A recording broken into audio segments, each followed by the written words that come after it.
ప్రజాశ్రామిక రైతు కార్మిక సంఘం నుంచి వచ్చిన ప్రజలకి, శ్రామికులకు, రైతులకు వందనాలు.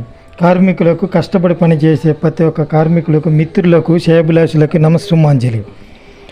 నేను కురిమెల రవికుమార్, అధ్యక్షుడిని.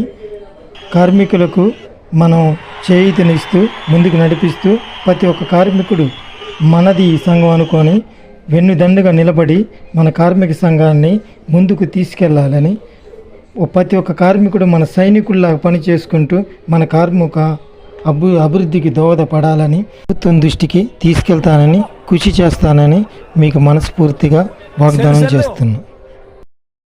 ఇక్కడున్న పెద్దలందరికీ చెప్పేది ఒకటే, ఏంటనగంటే కార్మికులకు ఎన్నో సమస్యలు ఉన్నాయి. ఆ సమస్యల ద్వారా ఆ సమస్యల పరిష్కారానికి మీరు కృషి చేయాలని మీకు విన్నపిస్తూ మన సమస్యలు మనమే పరిష్కరించుకుంటూ మన కార్మిక సంఘాన్ని మనందరం కలిసికట్టుగా ముందుకు వెళ్తూ జై కార్మిక, జై జై కార్మిక.